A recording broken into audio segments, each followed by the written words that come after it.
Are you tired of being tied down by carrier restrictions? Well, today is the day you break free and gain the freedom you actually deserve. Welcome to our explainer, where we're going to empower you to completely break free from those carrier restrictions and take full control of your Boost mobile device. Stay tuned, because you'll learn exactly how to do this in just a few incredibly easy steps. Seriously, if you're feeling trapped by your mobile network and you really want to unlock the true potential of your phone, you are in exactly the right place. Today, we're going to walk you through detailed, actionable insights to safely and effectively sever those ties for good. Here is our roadmap for today. We'll start with carrier locks explained, then check your eligibility, walk through the unlocking process itself, troubleshoot any weird issues, look at some alternatives and support options, and finish up with your post-unlock steps. Let's jump right into Section 1, Carrier Locks Explained. We need to establish a clear baseline of what we're actually dealing with here. Think of a locked phone as hardware that's strictly set up to prioritize the carrier's interests. You're basically stuck on their network. But an unlocked phone, that puts all the power right back in your hands. It gives you the freedom to pop in different SIM cards, score better bring your own device deals, travel globally without getting hit by crazy roaming charges, and, this is a big one, it tangibly increases your phone's resale value. So what is this lock exactly? It isn't some physical chain inside the phone. It's just a software-defined restriction placed right on your device's firmware. Basically, this isn't about jailbreaking your phone or doing anything sketchy. It is a completely standardized carrier-level permission change. You just have to meet a few specific technical and contractual conditions to make it happen. Moving right along to Section 2, checking your eligibility. Let's see if you're actually ready to unlock. Okay, the absolutely most critical number to keep in mind here is 12. That stands for the minimum months of continuous, uninterrupted active service required on your Boost prepaid account. Notice, I said continuous. It isn't just about owning the phone for a year. It actually has to be actively used on the network that whole time.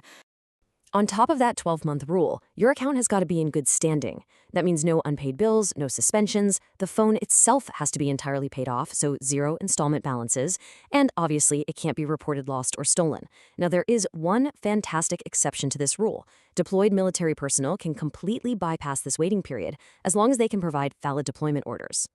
All right, on to Section 3, the step-by-step unlocking process. Let's get that phone completely freed up.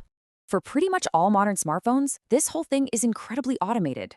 Once you cross that 12-month finish line, you just check your phone's unique IMEI status online at boostmobile.com/unlock. Verify that your account is clear, and then you just wait. Give it up to 48 hours or 2 business days for their automated remote provisioning to work its magic over the air. You usually don't even have to type in a code. But technology doesn't always cooperate. If the automatic system fails, or if you're rocking a slightly older device, you're going to have to trigger it manually. First, you'll call Boost Customer Care at 833-502-6678. Request the unlock and give them your IMEI and account PIN. Next, make sure your phone is connected to Wi-Fi. Then just dive into your phone's settings, go to System, then System Updates, and tap UIC Unlock. That forces a network settings refresh. Which perfectly leads us into Section 4, troubleshooting common issues, because hitting a wall during this process is, honestly, super normal. We've seen it firsthand on forums like Reddit. It can be incredibly stressful when the carrier says your phone is unlocked, but your device still rejects a new SIM card. One user literally posted, "I've been without phone service for a week. I don't know what to do anymore. This is getting super frustrating."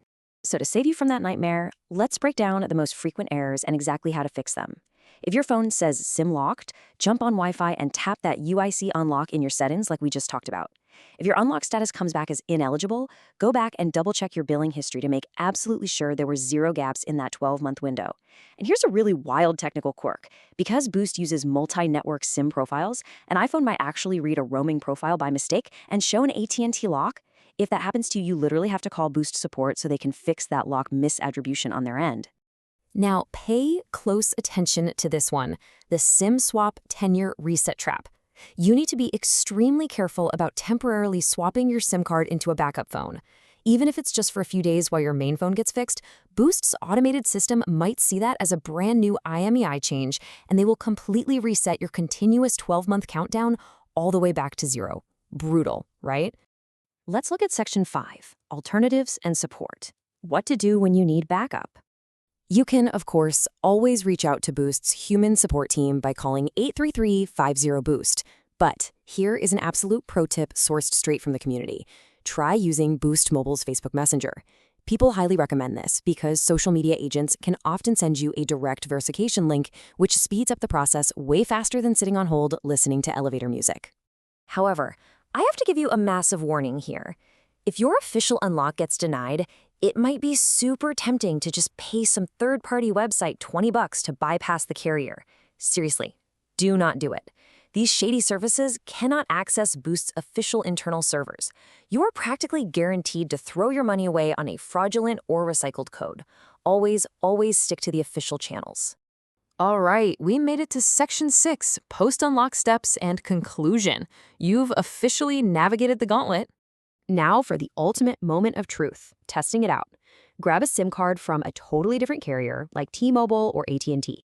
Power your phone all the way down, pop that new SIM in, and turn it back on. If your phone registers on their network and doesn't throw a scary invalid SIM error at you, congratulations, you are officially unlocked. Just hit update on your carrier settings if your phone prompts you to, and start enjoying your newfound flexibility. As we wrap up this explainer, just keep in mind that everything we've talked about is accurate to the best of our knowledge based on current docs, but policies absolutely do change, so verify the details directly with Boost Mobile. Also, while unlocking your phone is totally legal under US FCC rules, you are undertaking these technical steps at your own risk. Well, you've definitely leveled up your tech skills today, and you've claimed true ownership of your hardware. So I'm going to leave you with this. Now that you literally hold the keys to your device's true freedom, which network will you explore first? Drop a comment below and let us know where your newly unlocked phone is taking you. If you found this explainer helpful, please hit like and subscribe for more tech guides. Thanks so much for hanging out with us, and enjoy your freedom.